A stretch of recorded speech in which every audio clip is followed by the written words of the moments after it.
Hello. Welcome to Seeking Heaven, the Near-Death Experience and Other Phenomena. I'm Tamara Caulder Richardson, a 6-time near-death experiencer, an afterlife speaker, and evidential medium and channeler. And welcome to the network.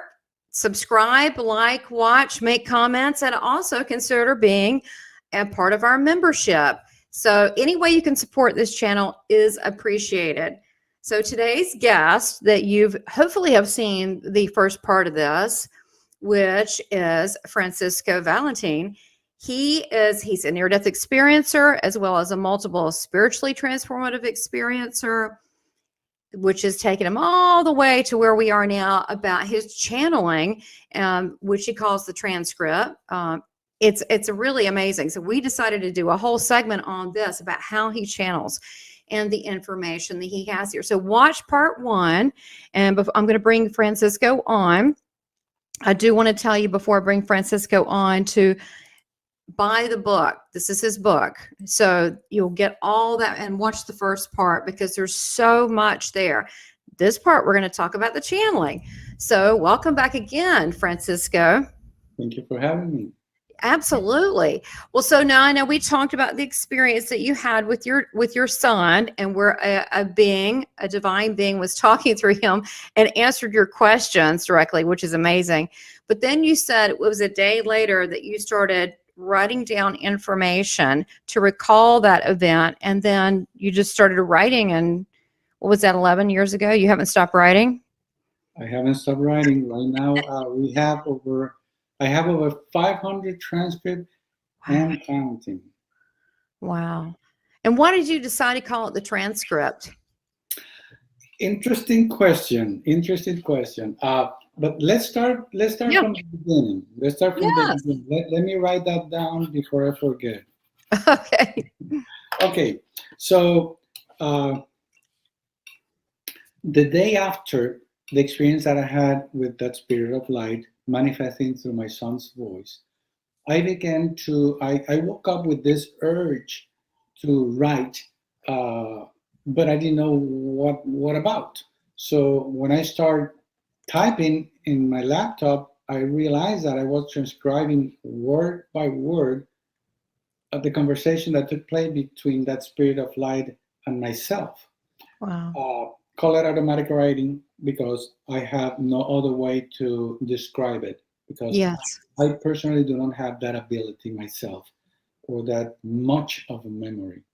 But I did recall every single word as I transcribe it, and it became the first ever transcript that you can read on my webpage, thetranscript.org. Where I have it posted. If you sign up, you're going to have access to that transcript and every transcript available. Please read the first transcript because it was written in a way, in the same way that it was explained to me, at a very low level, very simple, so I could understand at that point. To give you a point of reference, let's say that I was at this level when I first received this information. Now I'm in this level. Now, by this, I'm not saying that I'm better than before. I'm just saying on another vibration level where I can understand what I couldn't at this level. So the answers were given to me in a very simplified manner, which today at this level, I can see how deep they are, although they were very simplified. So to the novice or to the new person that reads it, you can see it very easy to understand. And for the one that understand at a deeper level, can see within the simplicity its complexity. When I wrote this first transcript, I didn't know what I was doing. Basically, I just remember what the conversation was about and what the answer was. But the answers that I was getting, that I was receiving, they were in accordance to my level of understanding at that time. Now, the following day, I began to wake up in the middle of the night between 1 and 3 a.m. with this urge to download something that I had in my head that I didn't know what it was, what I had to get out of bed. And I started to scribbling about it because, I mean, we're talking about the middle of the night. You are trying Right. to wake up. You are not fully awake. And whatever was going in through my head did not translate very well in writing. So I said, okay, wait a minute, this is too much for me. Let me record it. And I took advantage of the technology that a cell phone nowadays becomes a recorder. Oh, that's how you did it. Do you do it So that way still? still today. You record on the phone?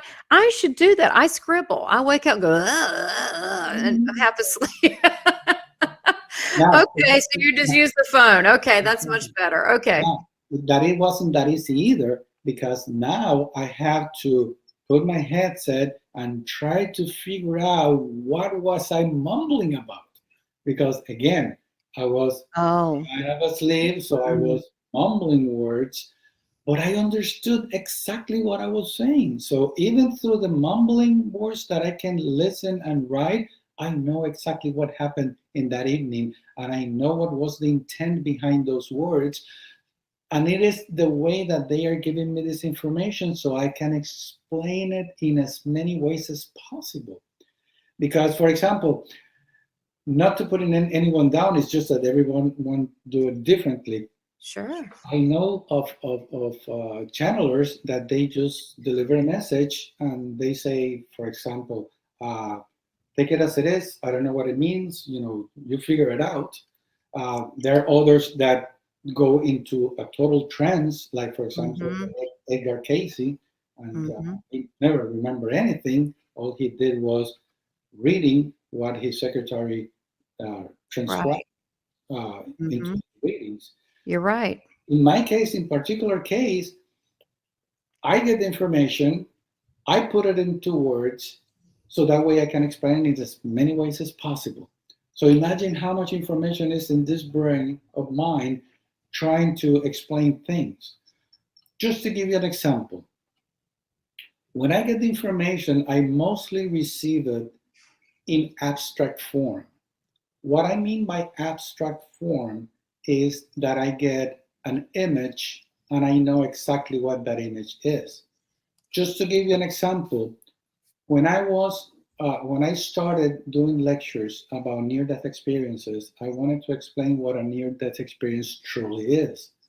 Because getting into this world, new world to me, I noticed how people were expressing what a near-death was in many different ways, but there was no uniformity.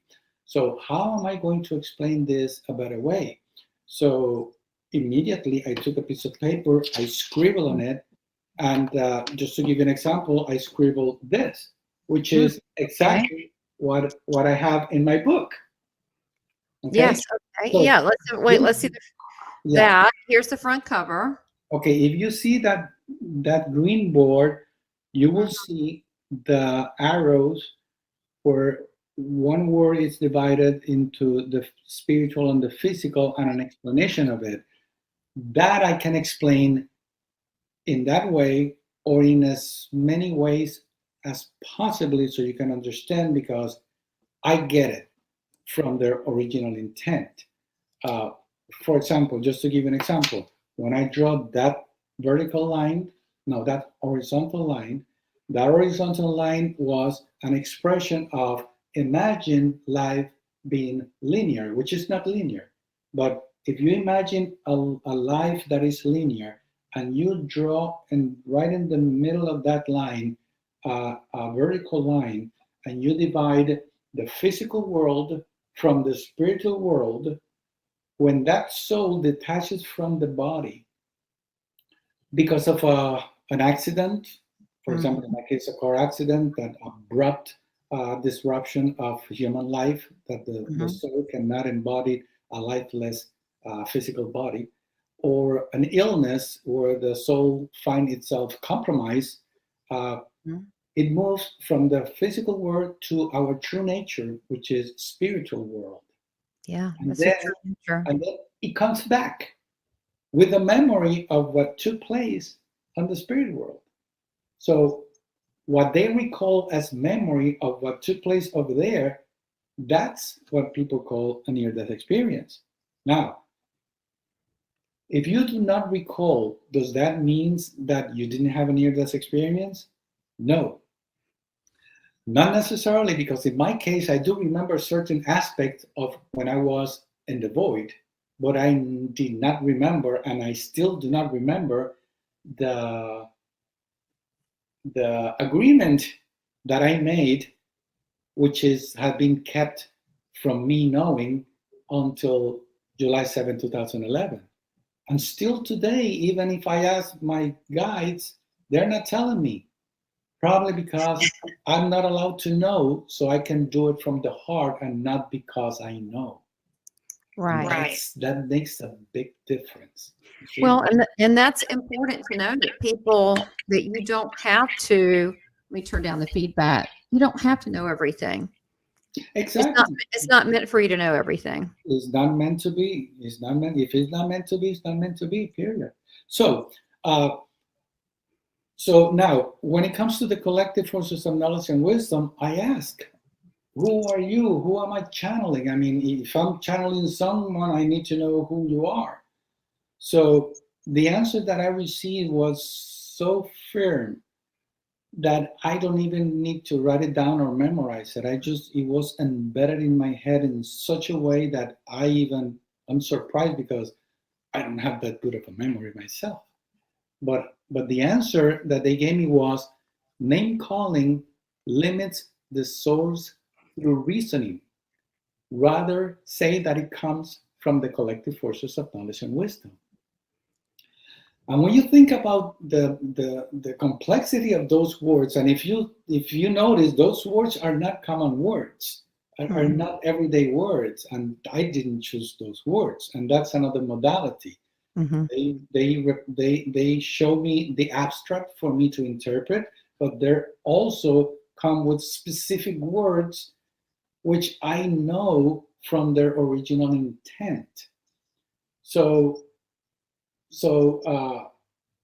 for example, just to clarify, name calling limits the soul through reasoning means that if they give themselves a name, let's say a saint, for example, which is very common in the American culture, by giving the name of a saint, I will be limited to the information that I'm going to give you, because as a saint, I'm not going to be talking about karma, or talking about these other things, or talking about extraterrestrial forces. You see, so I'm going to be limited to that, and you're going to be limiting yourself because of your reasoning. When I say something that it does not confine to what you understand that I should be talking about, you're going to say, well, wait a minute, why are you talking about karma here?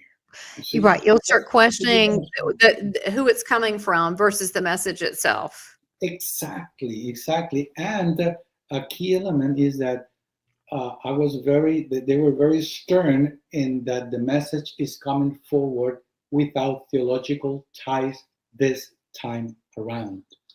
In other words, right, no religion, just the core meaning of life without any theology. So there will be the minimum amount of interpretations into it, so you can understand everything at a deeper level. Yeah, because you're right. The religion kind of, sometimes this man-made religion stuff gets in the way. Because then, if someone had even if it was a good religious experience, they're still looking at the life from that viewpoint instead of outside of it bigger. Or if someone had a bad religious experience, then anything you say that has to do with that, they're going to look at it in a negative way, when we need to be outside of both of those. Yes. Although I need to clarify that it is in the first transcript, by the way, when I ask, and one of the questions, one answer to that question was that religions, they take you to the same place. A religion is like a river. It takes you to the ocean. The fact that you are following this religion and the other one doesn't make it bad, doesn't make it, it's just one way of perceiving things, so you can understand at a deeper level who are you and where you're coming from. But in the very end, all those religions will take you to the same ocean, you see? You know what I love? Howard Storm said, and he's a near-death experiencer. And when he was on the other side, he asked God, he said, so which religion is best? And he said, the one that, he said, he said something like all, he said, anyone that takes you to the source of God, which, what answers that? All of them. Yeah. As a matter of fact, I asked that question myself. Did you? I said, yes. And the answer, you're going to read it in the first transcript. Oh, okay. Exactly. So, so what are the transcripts? Oh, okay. The collective process of knowledge and wisdom. To simplify things, there are ascended masters. It's more than one, and each has its own personality. For instance, there's one that I care dearly to call him the poet, not because of anything but myself trying to understand where the information is coming from, so I can be more in conformity with, oh, I know who you are, you know? So that way it is easier for me because I already know where that entity is coming from and what it wants to reveal. Then I have another one that I learned to call the Caulder, because it is like a father when a child does something wrong, but in a very loving fashion. But you know how stern it is when the information comes through. Then there's one that I call him the teacher, because the beautiful way it explains things, so easy to understand, even with the combination of words that you might find overwhelming. There's something within those words that you kind of understand. Like, I don't know if you in school you had this teacher that it was like very tough, but somehow you kind of connected with him and you understood everything that he said, even though it was difficult for other people to understand. I don't know if your audience can feel the same way, but there's always a teacher in your life that somehow you understand better than others. It's true. So, right. So now there are others that come and go that I haven't been able to identify. Okay. But all around, all the messages are coming forward without theological ties this time around. And when I say this time around, is because this is not the first time. This is not the first rodeo. This has been happening for aeons, trying to deliver a message in different ways through different religions, so people can understand the relationship between the Son and the Father, or the relationship between an Almighty God and we are their servants, or whatever religion it is. I mean, it's an identification between the higher source and yourself. It's just that this time that identification is taken out of the picture of any religion for you to understand who you truly are. And in essence, that what you truly are, I'm not going to say, because this is something that you are going to figure out on your own as you keep reading the transcripts, because it is keep being repeated over and over again in different ways, so you can get it. If you don't get it this way, you can gonna get it this other way. Right. And if you go through my webpage, and you before you read the transcript, I explain how people are not they don't read at the same level. Not all the transcripts are for all people. They're at different levels. Some are tougher than the others, but that's a way for you to push your brain into getting the information at a deeper level until you finally get it. Right. Now, what are the transcripts? Well, the transcripts are defined as insights of higher truth as to the origin and purpose of life, which are given by the collective forces of knowledge and wisdom, which I receive, perceive, and transcribe from time to time. What I mean by from time to time is that I don't go into a trance or sitting down in a yogi position or laying down in bed or anything like that. Mm-hmm. It just happened. At the beginning, it started happening in the middle of the night, probably for me to get used to it until I begin to get familiarized with the aspect of me receiving the information in the middle of the night until I say, wait a minute, this is too much. I'm getting waking you up. You got to sleep. Yeah, can you imagine waking up at 1 o'clock, downloading the information for 1 hour, and then trying to go to sleep? Go figure. Well, so how long did that last where they kept waking you up? Until the point that I said, stop. I got to sleep. So what did they say? Because I was being woken up a lot by Jesus. He said, we don't have to do this because you're getting really upset. We can just sit down out here where it's quiet and you can write. And I went, I can? He goes, yeah. Yeah, well, basically, before I forget, the transcript, I had to write it down. The transcript. How did I come up with that name? Yeah, that's what we mentioned earlier. Yeah, how did you? So what happened was that at a given point, I realized that these are things that I'm writing, that I'm recording, that I must write down. I can see that some of them are for me, but many of them are for everybody to understand, because those are things that I already know, but why are you over explaining what I already know? And that's when I realized this is not only for me, this is for me to put it out there. So how am I going to do that? And that's one of the questions that I ask myself, why me? I'm an introvert. English is not my primary language. Yeah. You threw me here out of nowhere. So what is this? What am I doing here? What is this? How am I going to call what I'm doing right now? Right. And immediately this abstract image came about, and what I saw was the image of what do you call it? An old piece of paper, like a Balled up paper? Not a tablet, but a scroll, I see. Like a scroll. But I knew at that time that it is it is information coming from much older generations, from aeons and aeons. But as far as I can understand, as far as we can go, so you can understand, it is like a scroll. And the word transcript came about. So the word transcript was never in my language. It was never used by me. I mean, I knew what a transcript was, but as a transcription.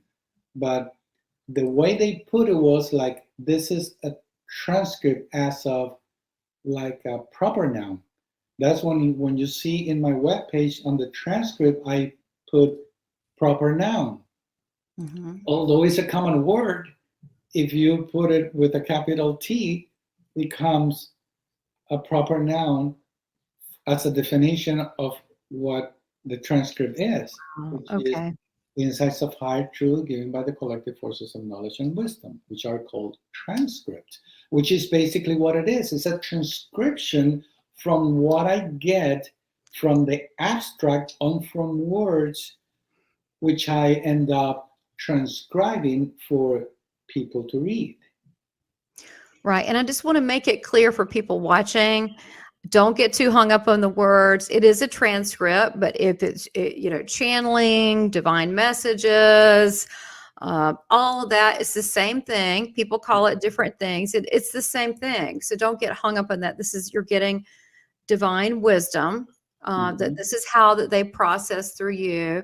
And one thing that I notice, with me being a medium, they work with me with my knowledge and what I have, whereas someone else, they would work with their knowledge and someone else. So they work with us where they are. And I thought it was really interesting how that when you didn't know as much, they gave you whatever information. And the more you become more spiritually open and aware, they could give you deeper levels of information. And I find that true too with me. And it's funny, I forget that I'm part of the equation. I think, oh, I'm just here to help people. And I forget that I'm learning too, that I'm or remembering. And it's a blessing for me. I mean, don't you feel blessed by this as well? The information? Oh yeah, definitely. Actually, it changed my life 180 degrees. I mean, the person that I was compared to the person that I am today, the thinking process of my old self compared to the thinking process of my new self is totally different. I see life in a totally different perspective, point of view. I no longer can do what I used to do. Uh, just to give you an example, Yeah.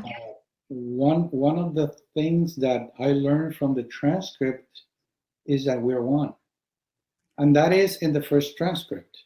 We are one. Now, that that word "we're one" is being used everywhere. We're one, and people like to hear "we're one," and yes, we're one. We don't Yeah. really know what that means. The depth of those words do not means. And I'm going to ask you to give me 3 minutes before ending the program, Mm-hmm. keeping the time, because I have a message to deliver Yes. to everyone. And, Wonderful. and that will be the definition of why we are one. Okay. Yes. So when I realized the depth of the word that we are one, I immediately stopped eating meat and became vegan because Wow. I understood at a deeper level who we truly are and what we are truly doing. I don't want to start preaching now, but Right. it's something that you're going to learn along the way. Uh, I no longer watch scary movies because I know now It's what, real. what I'm bringing home. You see? Right. I stopped thinking of so many things that I thought in the past. The way I thought things, the way I perceived things, the way I interpreted things are so different. And when you start getting into this transformative stage of knowing, that's when you start uh, making amends to things that at first you didn't know that you were doing wrong, and now you do, and you try to Yes. make amends. And that's the transform. That's the rocky road of the spiritual way. When you realize who you are, what you were doing, and not wanting to do it again, so you can detach. That's a whole new ballgame. That's this is very important, just this area, because of what is it? What does it say? Not to mention theology, but in the Bible, so once as a child and you knew things, and now that you know better. I mean, would you go back and do some of the things you did? But I look at my earlier self, and the whole when in my 20s and 30s, and going out and partying. Honestly, I don't like the energy of the people. They're not in the same place. Mhm. They're not bad or whatever, but they're just not in the same place, and they're at a different vibration. And I don't care about that whole. I don't care about anything like that. I don't like being in crowds anymore. I like being in solitude. I like being out in nature more. I mean, I look at the person that I was, and sometimes I have moments of sadness, like, well, they were a lot of fun, but I can't go back to that. I don't want to go back to that, but it does change you once you go on the spiritual path. That's called detaching. Yeah. You Well, you learn to detach from what's holding you on earth, plain and simple. yeah. Uh, so, uh, so where was I? The trans the transcript. So you were talking also about how they come in differently for you. And I wanted to mention this, that some come and go and some stay. And some people may say, are they your guides? And I'm sure some are. Do you want to respond to that? If they go, aren't they just guides? I mean, Do you want to respond to that? What you think? Because you said some are coming and going. I find that true with my guides. When I took martial arts, I had this Japanese guy show up all the time. I was like, okay. And then when I was done, he moved back. Yeah. Well, going into a deeper level, I remember, okay, when I started channeling those messages, I began to open myself into new realms because now I have the knowledge, I can go there. And that's when I realized that I remembered past life experiences. Yeah. I remember, for example, one of my guides, which I called Chang, Chan. I do remember he being my teacher, my master in a previous life, and he's still with me, Mm-hmm. and I feel him. Yeah. I also feel my mother, which she's running around still. Busybody still. Huh? Yeah, she's still around, making her own mischievousness and all that stuff. That's what I say, that when you die, you're still going to be the same. You're not going to Yes. change. You're changing, but in the ways you begin to understand what is life and the true purpose of life. Uh, but I don't know that term of having, like, for example, like a guardian angel, or a spirit, or ascended spiritual master next to me. I just know that they are constantly with me, and every time that I'm doing something. Just to give an example, at first I was working in the middle of the night. I said, no, hold on, wait a minute. Let's change this tragedy. Wake me up and give me the information as soon as I wake up, or give me the information if you see pertaining to any particular thing that I do. Right. So I asked for it. Because I asked for it, I could be watching TV with my dear wife, and suddenly a commercial comes in, and I just stand up and I go to my office and I start scribbling because they're giving me information from what I was watching TV. Like, for example, this is a good example of what we talk about when we talk about this and this and this and They this. do that to me too. I'll say, hold it, pause it. Okay, write Yeah. it down. We were talking about that earlier. They do this. Our poor spouses. Yeah. Can you put it on hold? I'm getting a download. Just give me a minute, and I write it down. He's really patient. The same thing. Exactly. But honestly, I think they work with everybody like that if you just listen, because we've got our guides and our team guide around us all the time. It's us that we have shut down for lack of support, but we all have that connection within us. It is up to us to wake up and listen, because that's what happened to me. For those who have not heard the part one of this interview, when I first got this connection with the collective, and I was given higher truth, that's when I remember that in 1979 I died, that in the year 2000 I had a spiritual transformative experience with my dying mother, that in the year 2002 I had a near-death experience myself, that in the 2010 I got a prophecy, and the prophecy manifested 1 year later on July 7, 2011. But I never saw it because I wasn't paying attention, because I was way too grounded. I forgot all about the reason why I came back, and probably that's why that spirit of light said, hey, wake up, do the end of the bargain, and I'm going to show you why you have to do it. And they woke me up from this deep sleep that I was, and now that I'm awakened, now I'm beginning to see all those many things. And like you were talking about before, in a different way, the collective have taught me, now you know the truth. What are you going to do about it? Oh yeah, free will. And that's what everybody needs to pay attention to. Once they're given the truth, what are you going to do about it? Are you going to look the other way? Many do. It's like the Matrix. It's like the red pill or the blue pill. Once you see that you're an eternal spiritual being and you've done this life many times, and that I've done a lot of past life regression, but now it just kind of comes up.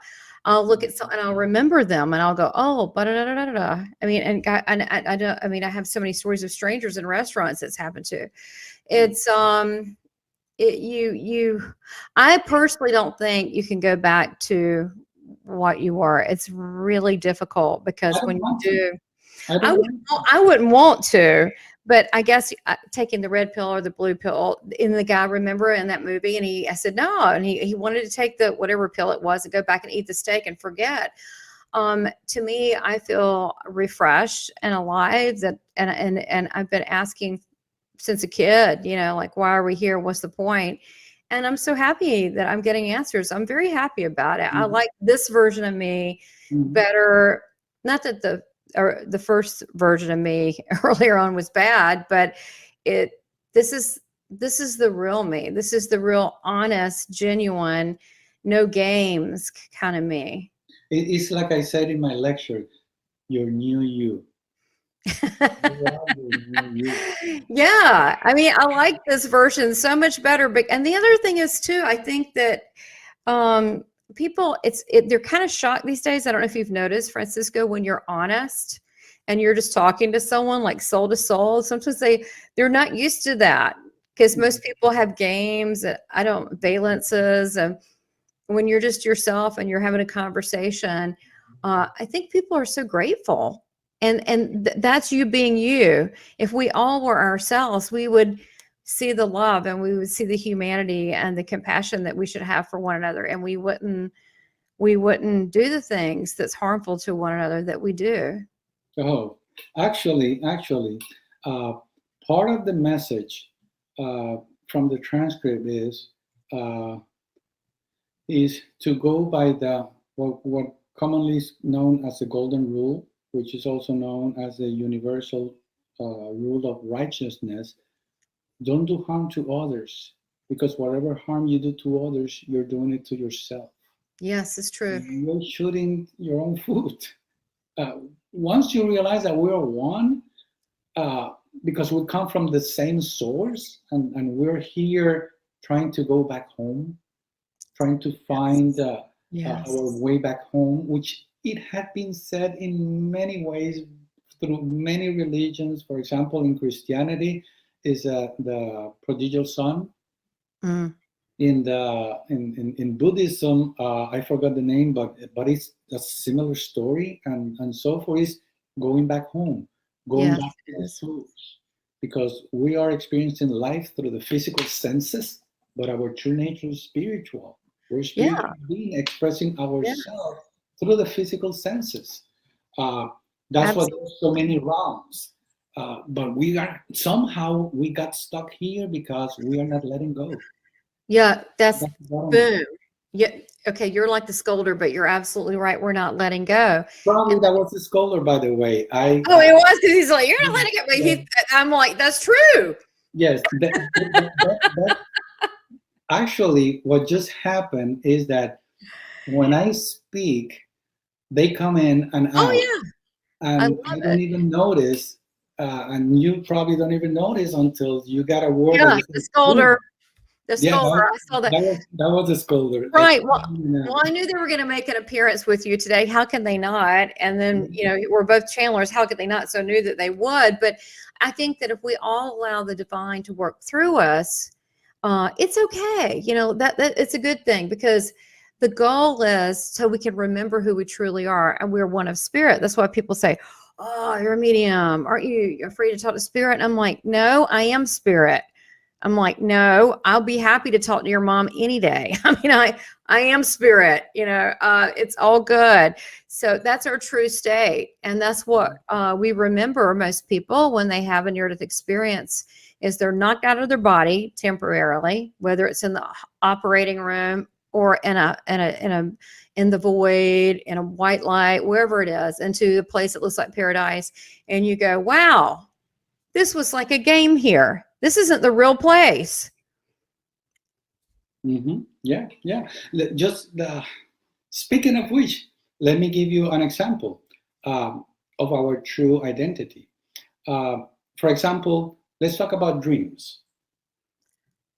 And we have just about 5 minutes left. I hate to do this to you and you're totally welcome back. So however you want to wrap this up, I know it sucks. There's so much. Okay, let's do this. Let's leave for next time. Talk about dreams. Okay.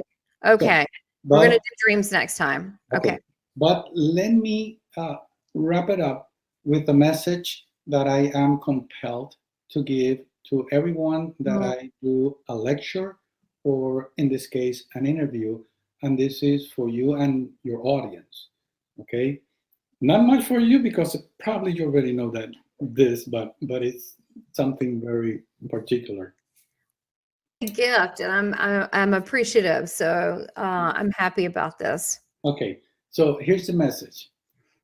If we ever understand that we are one infinite mind, endlessly expanding through the physical and spirit realm, limitless, then we would understand or realize that the physical world is only an illusion. And that message is very profound. And let me repeat it once again. Just the first line. If we ever understand that we are one infinite mind, does not mean that I am one infinite mind and you are one infinite mind and he is one infinite mind and that other one is an infinite mind. No. Remember, I get the original intent. It means that we are one infinite mind. There's only one infinite mind. Call it God, call it whatever you want. That infinite mind is manifesting throughout the whole world. Amen. As one. If we ever understand that, you will stop hurting people, killing animals, destroying the planet, lying, deceiving, stealing, and all those good things that we do in life that is keeping us from growing, evolving, and learning who we truly are in essence. Yes, that is so true. I mean, I feel that right here.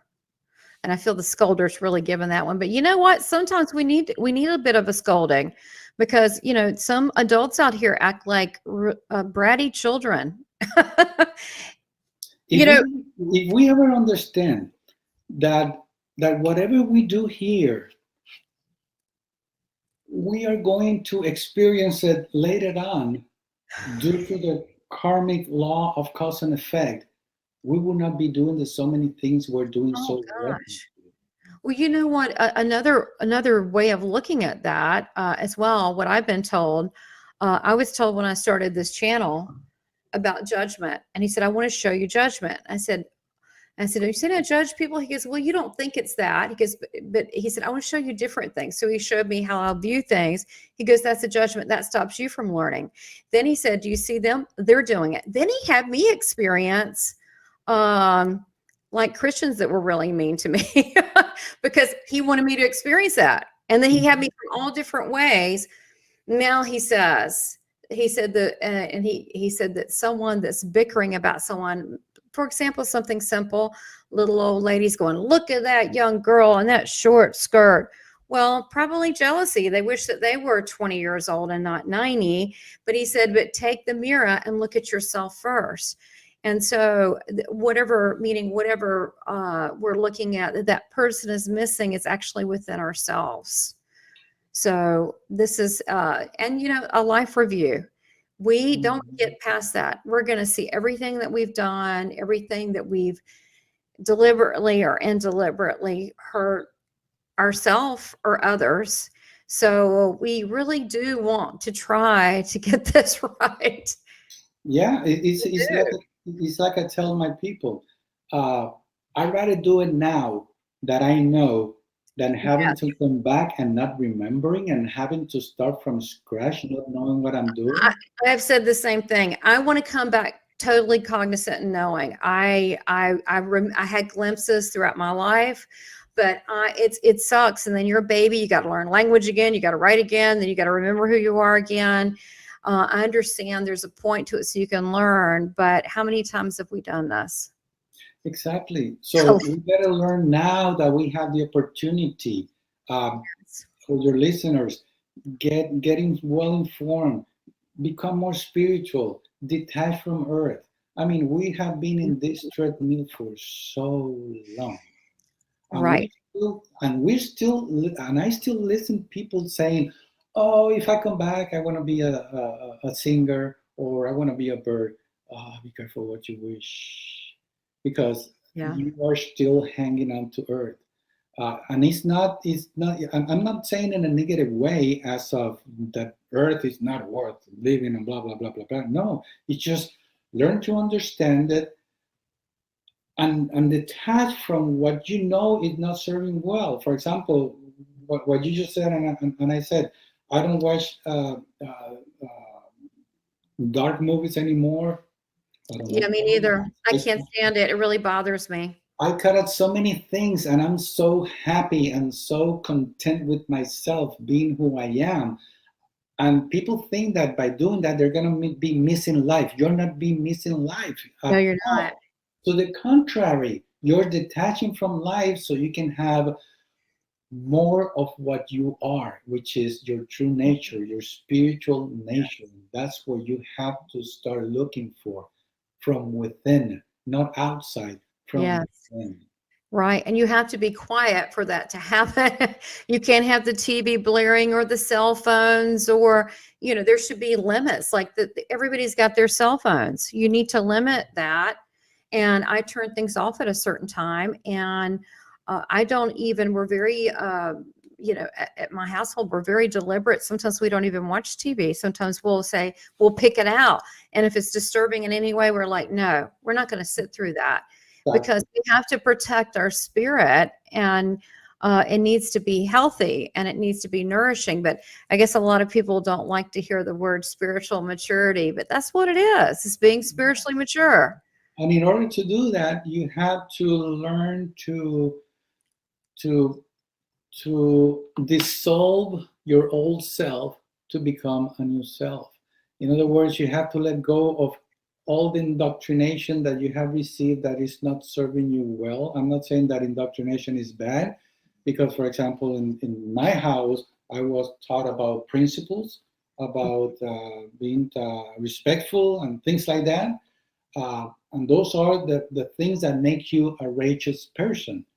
So for as long as you try to be as rightful as you can be, not hurting others, Yeah. caring for your loved ones, and not because you love your child because it's your child, because why don't you love your neighbor's child as your child? Yeah. Why don't you love that person from across the world as you would do your child? What's the difference? You You're see, right. when you You're right. start And we've doing been all things. We've been all things. We've been rich. We've been poor. We've been white, black, different species on different, we've been so many things. I mean, and this is about, we attach ourselves. I am a female that's blah, blah, blah. No, we've been so many things. And so we are spirit. We are, what is it? I am that I am that I am. exactly. And that's what we are. We are. As Jesus tells me, he says, I am and you are. I was like, that's it. And that's it. We exist because we do. So thank you so much for your time. I certainly hope that we can do this again. Everybody go to the transcript.org. It's down below. It's down below. And so you can get your weekly divine message. And we're going to have more. We might even do some spiritual classes. Who knows? So we can keep this coming and to keep you motivated and enlighten you. So thank you so much, Francisco. You are really a blessing, and I'm very proud to have you on. So Namaste. Namaste. God bless you. Take care. Bye-bye. Thank you.